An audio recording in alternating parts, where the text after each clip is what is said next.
नमस्कार, मैं मनीष स्वागत करता हूं आपको अपने इस यूट्यूब चैनल पे। दोस्तों, जो डेली अपन स्टैटिक जी के जो रिस्पेक्ट में पढ़ते हैं, आरआरसी ग्रुप डी हो या आरआरबी एनटीपीसी हो या लेखपाल या दरोगा का जो वैकेंसी आई है, उसी में जो आपके स्टैटिक जीके के पार्ट हैं उसी को यहाँ पे अपन सीरीज वाइज देख रहे हैं। तो आज का पहला क्वेश्चन है, बाहरी और आंतरिक क्रस्ट के बीच जो डिसकंटिन्यूटी होती है उस डिसकंटिन्यूटी को क्या कहते हैं। देखिए, आपको मैं इस जो ज्योग्राफी के प्रश्न हैं उससे जितने भी क्वेश्चन बन सकते हैं, डिसकंटिन्यूटी से रिलेटेड जितने भी प्रश्न बनते हैं उसको अपन यहाँ पे डिस्कस करेंगे। ठीक है, सपोज ये आपका अर्थ है। ठीक है, ये आपका अर्थ है। अब देखिएगा, यहाँ पे जो अर्थ है उसमें डिफरेंट के डिसकंटिन्यूटी पाए जाते हैं। ठीक है, अब देखिएगा, ये आपका क्रस्ट है। ठीक है, ऊपर वाला क्रस्ट है। ये आपका मेंटल है। ठीक है, ये मेंटल है और ये आपका कोर है। अब इसमें देखिएगा कहाँ कहाँ पे डिसकंटिन्यूटी पाई जाएगी। यहाँ पे अगर हम बात करें कि डिसकंटिन्यूटी की, तो ये जो आपके कोर है, कोर के बीच यानी सॉरी ये क्रस्ट के बीच जो अपर क्रस्ट और लोअर क्रस्ट हो गया उसमें एक डिसकंटिन्यूटी पाई जाएगी। मेंटल में भी एक डिसकंटिन्यूटी पाई जाएगी, अपर मेंटल और लोअर मेंटल। ठीक है, ये अपर मेंटल हो गया और ये लोअर मेंटल हो गया। कोर में भी डिसकंटिन्यूटी पाई जाएगी, एक अपर कोर हो गया, एक लोअर कोर हो गया। तो जो ये वाला डिसकंटिन्यूटी है उसको क्या बोलते हैं, ये जो आपके क्रस्ट वाला जो डिसकंटिन्यूटी है यानी कि क्रस्ट के अंदर जो डिसकंटिन्यूटी है उसको कोनराड बोलते हैं, CONRAD। इसको क्या बोलते हैं, कोनराड डिसकंटिन्यूटी। और अगर हम मेंटल के डिसकंटिन्यूटी की बात करें तो उसको कहते हैं रेप्टी डिसकंटिन्यूटी। ठीक है, REPETTI, इसको कहते हैं रेप्टी डिसकंटिन्यूटी। और अगर कोर के डिसकंटिन्यूटी की बात करें तो उसको कहते हैं लेहमैन डिसकंटिन्यूटी, LEHMAN। ठीक है, तीनों डिसकंटिन्यूटी आपको समझ में आ गया। अगर कोर के बीच में रहे यानी कि अपर कोर और जो लोअर कोर है तो उसको कहते हैं लेहमैन डिसकंटिन्यूटी। मेंटल के बीच अगर जो डिसकंटिन्यूटी रहती है तो उसको कहते हैं रेप्टी डिसकंटिन्यूटी। और अगर क्रस्ट के बीच यानी कि अपर क्रस्ट और लोअर क्रस्ट के बीच जो डिसकंटिन्यूटी होती है उसको कहते हैं कॉनराड डिसकंटिन्यूटी। अब इसको याद करने का तरीका याद कर लेते हैं कि किस तरह से हम इसको याद करेंगे, क्योंकि तीनों चारों ऑप्शन दे रखे होंगे तो आप कंफ्यूज हो जाएंगे कि किस में क्या है।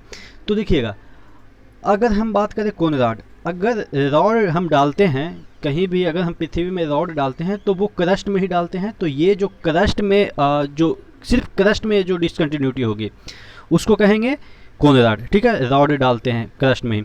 उसके बाद रिप्टी जो कि मेंटल में होता है। ठीक है, अब देखिएगा, मेंटल में जो मेंटल आदमी होते हैं वो एक ही बात को बार बार रिपीट करते हैं। तो इससे हम याद करेंगे जो रिप्टी नाम का जो डिसकंटिन्यूटी है वो आपके मेंटल में पाई जाती है। और अगर हम कोर की बात करें कि कोर में किस प्रकार की डिसकंटिन्यूटी होती है अपर कोर और लोअर कोर में, तो वो होती है लेहमैन डिसकंटिन्यूटी। यहाँ पे देखिएगा लेहमैन डिसकंटिन्यूटी। ठीक है, अब याद कैसे करेंगे कोर वाले को, कि अगर हम किसी भी मैन को कहते हैं लेने के लिए, कुछ भी लेने के लिए, तो कहते हैं कि आप कोर में जाके इसको लो, यानी कि एकदम से बीच में जाके लो। जिससे कि क्या होगा कि बीच में हर एक चीज़ का आप कह सकते हैं जो इंटेंसिटी होती है वो ज़्यादा होती है। तो लेना है जाके कहाँ पे, कोर में जाके लेना है। कोई भी चीज़ अगर लेना है आपको तो मैन को लेना है तो वो आपको कोर में जाके लेना है। तो ठीक है, ये आपके तीन तरह के डिसकंटिन्यूटी हो गई जो कि आपको याद भी मैंने करवा दिया कि किस तरह से आप इसको याद करेंगे। अब बात कर लेते हैं कि जो डिसकंटिन्यूटी होती है दो आपके जो सरफेस हैं उसके बीच, यानी कि अगर हम बात करें कि ये आपका हो गया ऊपर वाला क्रस्ट, ये वाला मेंटल और ये कोर हो गया, ये क्रस्ट, ये मेंटल और ये कोर हो गया। अब देखिए, क्रस्ट और मेंटल के बीच भी एक डिसकंटिन्यूटी पाई जाती है, ये वाला। ठीक है, क्रस्ट और मेंटल के बीच एक डिसकंटिन्यूटी पाई जाती है, ये वाला। ठीक है, और आपके मेंटल और कोर के बीच भी एक डिसकंटिन्यूटी पाई जाती है। ठीक है, तो यानी कि टोटल कितने डिसकंटिन्यूटी हो गए, 5। एक खुद के बीच में और एक दूसरे लेयर के बीच में। ठीक है, तो खुद के लेयर में 3 डिसकंटिन्यूटी होगी और एक दूसरे के बीच में 2। यहाँ पे एक डिसकंटिन्यूटी पाई जाएगी क्रस्ट और मेंटल के बीच, और एक मेंटल और कोर के बीच जो डिसकंटिन्यूटी पाई जाएगी वो अलग होगी। तो ये जो क्रस्ट और मेंटल के बीच जो डिसकंटिन्यूटी होती है उसको कहते हैं मोह डिसकंटिन्यूटी, MOHO, मोहो। ठीक है, मोहो डिसकंटिन्यूटी किसके किसके बीच, क्रस्ट और मेंटल के बीच। और मेंटल और जो कोर होता है यानी कि अपर कोर ही होगा। मेंटल और कोर के बीच जो डिसकंटिन्यूटी होती है उसको कहते हैं गुटेनबर्ग डिसकंटिन्यूटी। ठीक है, इसको किस तरह से याद रखेंगे कि अगर हम मेंटल से कोर की ओर जाएंगे तो और घुटन होगी क्योंकि और अंदर जा रहा है, तो इस तरह से याद रखेंगे कि गुटेनबर्ग डिसकंटिन्यूटी। गुटेनबर्ग नाम है लेकिन हम इस तरह से याद रखेंगे कि और भी घुटन होगी अगर हम मेंटल से कोर की ओर जा रहे हैं। तो अगर अपन लोगों ने शुरू में 3 याद कर लिया, 3 जो डिसकंटिन्यूटी है, उसके बाद मोह को अपन याद नहीं करते हैं, सिर्फ गुटेनबर्ग को याद करते हैं, यानी कि 4 को ट्रिक के थ्रू याद कर लिया तो एक तो वैसे भी ऑप्शन में दिया रहेगा तो पहचान लेंगे कि इसको याद नहीं किया था, तो यानी कि इसका आंसर यही होगा। ठीक है, तो इस तरह से आपको 5 तरह के जो डिसकंटिन्यूटी है अर्थ में वो आपको याद करनी है और मैंने सभी का ट्रिक भी बताया। ठीक है, अगला क्वेश्चन देख लेते हैं जो ज्योग्राफी से ही है। सूर्य के सबसे आंतरिक परत क्या कहलाती है? देखिएगा, फोटोस्फीयर, क्रोमोस्फीयर, कोरोना या नन ऑफ दीज है। देखिएगा, ये आपका सन है तो इसको 3 पार्ट में डिवाइड किया है। सबसे बाहर वाला जो परत है उसको कहते हैं कोरोना। ठीक है, जो सबसे बाहर वाला परत है जिसको कहते हैं कोरोना, और उसके अंदर वाला जो परत है उसको कहते हैं क्रोमोस्फीयर। ठीक है, क्रोमोस्फीयर, और उसके अंदर का जो पार्ट है उसको कहते हैं फोटोस्फीयर। तो यानी कि सबसे आंतरिक जो परत है उसको क्या कह रहे हैं? फोटोस्फीयर। ठीक है, अगला क्वेश्चन की ओर बढ़ते हैं। कौन सा बिंदु पृथ्वी के केंद्र से सबसे अधिक दूरी पे स्थित है? देखिए, अगर हम बात करें पृथ्वी की सतह तो इसके सबसे अधिक दूरी पे, अगर हम बात करें पृथ्वी के सेंटर से सबसे अधिक दूरी पे, तो आप टिक क्या लगाएंगे? जो माउंट एवरेस्ट है उसकी सबसे ऊंची जो हिमालय की सबसे ऊंची चोटी माउंट एवरेस्ट है वही होगी। ठीक है, क्योंकि सबसे ऊंचा पृथ्वी पे सबसे बिंदु है। लेकिन ये वाला जो आपके ऑप्शन है माउंट एवरेस्ट वो नहीं होगा। कौन सा होगा? माउंट चिम्बराजो, जो कि इक्वाडोर में है। एक पर्वत पे एक चोटी है माउंट चिम्बराजो जो कि इक्वाडोर में है। इक्वाडोर कहाँ पे है? साउथ अमेरिका के इक्वाडोर जो यहाँ पे एक कंट्री है वहीं पे माउंट चिम्बराजो है। अब देखिए, माउंट चिम्बराजो की जो हाइट है वो आपके माउंट एवरेस्ट से कम है, लेकिन फिर भी कह रहा है कि जो ये पृथ्वी की सेंटर है उससे सबसे ऊंची दूरी पे है। ऐसा इसलिए है कि ये जो माउंट चिम्बराजो है वो पृथ्वी के इक्वेटर पे है, और इक्वेटर थोड़ा सा बल्ज है। बल्ज बोले तो थोड़ा सा मतलब कि यहाँ पे निकला हुआ पृथ्वी का जो ये वाला, अगर पृथ्वी है तो ये वाला जो पार्ट है थोड़ा सा चपटा है, और ये वाला जो पार्ट है, ये जो इक्वेटर वाला पार्ट, वो थोड़ा सा फैला हुआ है बाहर की ओर, तो जिसकी वजह से सेंटर से इसकी दूरी और बढ़ जाती है। बल्जिंग के कारण जो इक्वेटर है वो हमारे पृथ्वी का वो थोड़ा सा बल्ज है, यानी बल्ज मतलब कि फैला हुआ है, जिसकी वजह से यहाँ पे जो चोटी है माउंट चिम्बराजो वो सबसे ज़्यादा दूरी पे है पृथ्वी के सेंटर से, ना कि आपके माउंट एवरेस्ट।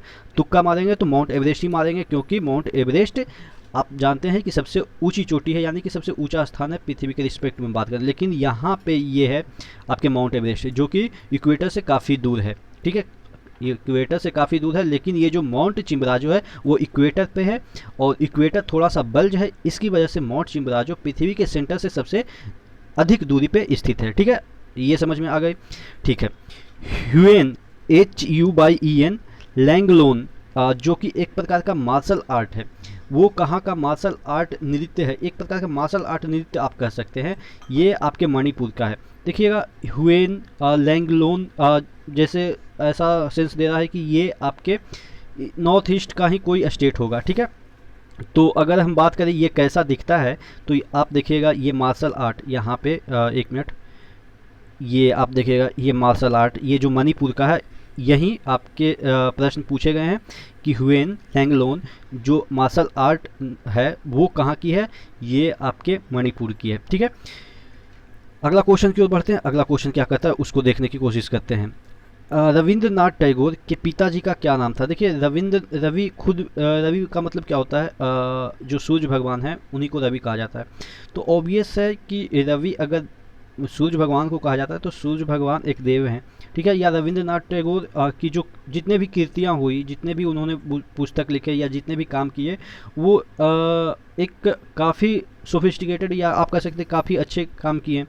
तो वो अच्छे काम किए तभी कर सकते हैं जब उनके पिता देव होंगे। ठीक है, इस तरह से याद रखेंगे कि जो देवेंद्र नाथ टैगोर हैं वो रविंद्रनाथ टैगोर के पिताजी थे। ठीक है, अगला क्वेश्चन की ओर बढ़ते हैं। प्राचीन इतिहास में कौन सा शासक सबसे पहले अस्थाई सेना रखा था? अस्थाई सेना का मतलब कि जिसका खर्चा खुद शासक उठाता था। अस्थाई का मतलब कि समय पड़ने पे उसको कॉल किया जाता था, लेकिन यहाँ पे अस्थाई सेना की बात की जा रही है, यानी कि इसको परमानेंट रखा गया था। ठीक है, तो ये थे बिम्बिसार। अब बिम्बिसार जो हमारा एंशिएंट हिस्ट्री स्टार्ट होती है उसमें बिम्बिसार से ही हम लोग पढ़ना चालू करते हैं। और ये बिम्बिसार थे जो कि हर्यक वंश के संस्थापक थे। ठीक है, और हर्यक वंश को ही पितरी हंता वंश कहा जाता है। ठीक है, क्योंकि इसके जितने भी शासक रहे वो अपने पिता का हत्या करके ही गद्दी प्राप्त किया। ठीक है, अगला क्वेश्चन की ओर बढ़ते हैं, जो कि लास्ट क्वेश्चन है, बानर सेना या मंजरी सेना और मंजरी सेना का संबंध किससे है? तो जो बानर सेना या मंजरी सेना का संबंध था वो सविनय अवज्ञा आंदोलन से है। और ये सविनय अवज्ञा आंदोलन कब हुआ था ये आप नीचे कमेंट बॉक्स में कमेंट करके बताएंगे। ठीक है, तो नेक्स्ट वीडियो में मिलते हैं, तब तक के लिए धन्यवाद।